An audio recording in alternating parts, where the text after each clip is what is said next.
Love the late night MLB Tonight. We get a little loose, a little red chair special. That's Mike Lowell, it's Chris Young, I'm Adnan Burke. We go into a highlight, dive deep, really break it down the way it needs to be broke. So let's kick it off as today's focus is the Royals and the Tigers. Kansas City has been struggling to get any sort of offense going. Detroit got off to a bad start. They've been better recently. Top of the second, Jack Flaherty's on the mound for Detroit facing Sal Perez. Boycott Sal's. Next batter is Carter Jensen. No sleep till Brooklyn. 2 outs now. The next up is Michael Massey. And Flaherty will get him as well. So Flaherty's looking good at this point in time. Look at this pitch. Ooh. Four-seamer, 95 miles an hour. We go ahead to the top of the third. Jack Flaherty's back to work facing Jack Caglione. Lining one into the left center field gap. Caglione's got wheels. He'll get all the way to third with a triple. There you go, big man, run. Yeah, that's a big body right there. To see him still be athletic enough to run out a triple right there, man, it's impressive. 2 batters there. Kyle Isbell to the ground to second. Gleyber Torres fields, throws out Caglione at home. What a play by Gleyber Torres, gunning down what could have been the first run of the game. Thank goodness this is new school baseball. I was just going to say the same thing. Because there was a time that the train is coming through, and if you were in the way, you were getting run Imagine over. getting hit by Caglione. Oh, yeah. Goodness. Just got trucked. Bottom of the third, Javier Baez, runner on first, doubling down the right field line. Zach McKinstry will try to score from first, getting the wave. He's in there.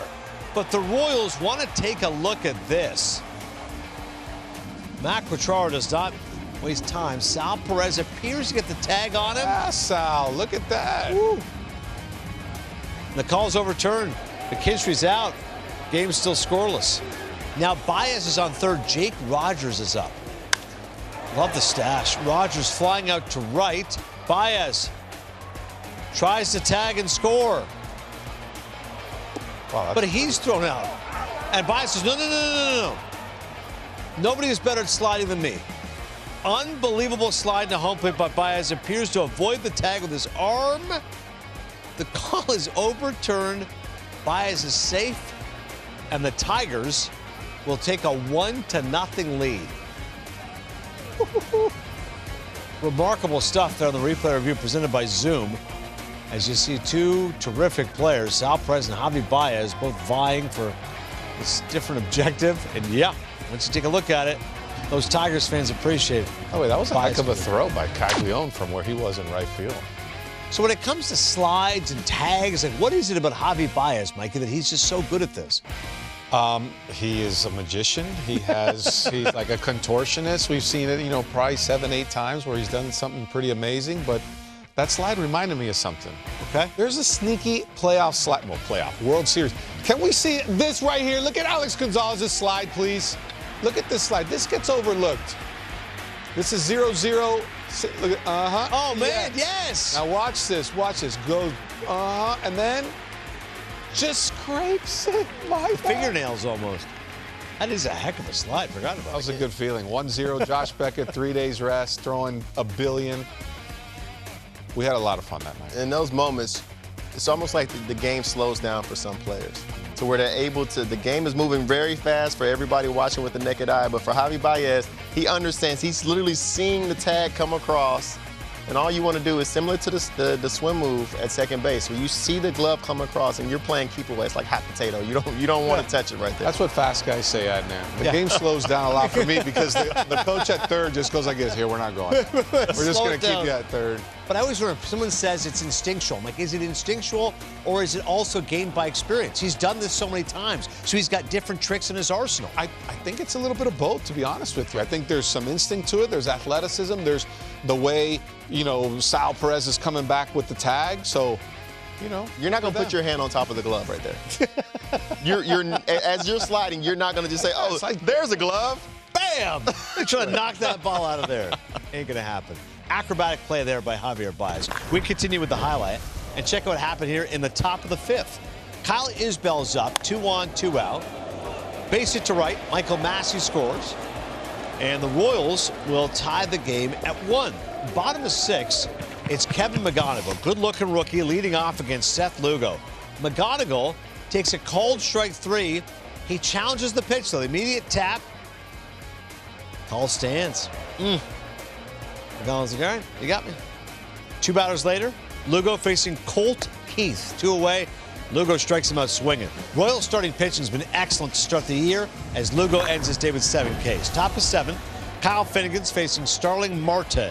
2 on, 2 outs. Marte grounding one to short. Jack Cagliano gets in the way of Zach McKinstry. And Cagliano is called out for interference. Watch it once again. You got to give the infielder the lane. Unfortunately, he did not. Yeah, unfortunately, Marte may be able to beat that ball out as well. You could have bases loaded.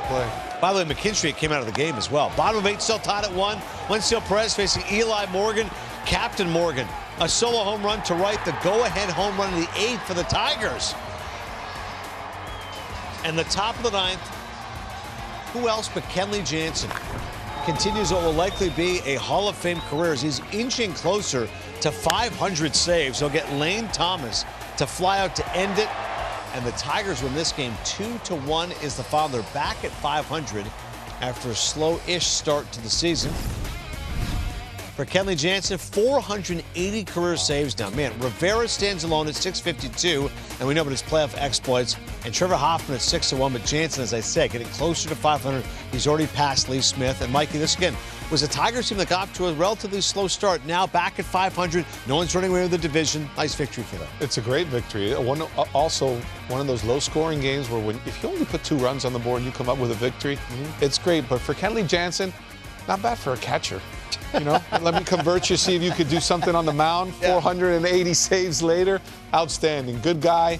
Hall of Fame career. We'll see how long that can go. It's pretty cool. Yeah, he's able to show his experience so well. In the big moments, he's able to really just hone it in. He got a ground ball in the inning right before he ended up getting a strikeout, understanding what he needed to do, not trying to do too much. He's not trying to nibble on the corners. He trusts his stuff. I'm telling you, that high cutter that he throws gives me nightmares. I think I have over 8 with 8 punch-outs off of Kenley Jansen. I mean, I've faced him so much, and it's so consistent. It's similar to the Mariano cutter. It's just really tough to get to. Just 2 blown saves since the start of last year. 34 saves out of that stretch. It's remarkable how good he's been, proficient at this point in his career. All right, that is the Red Chair Special.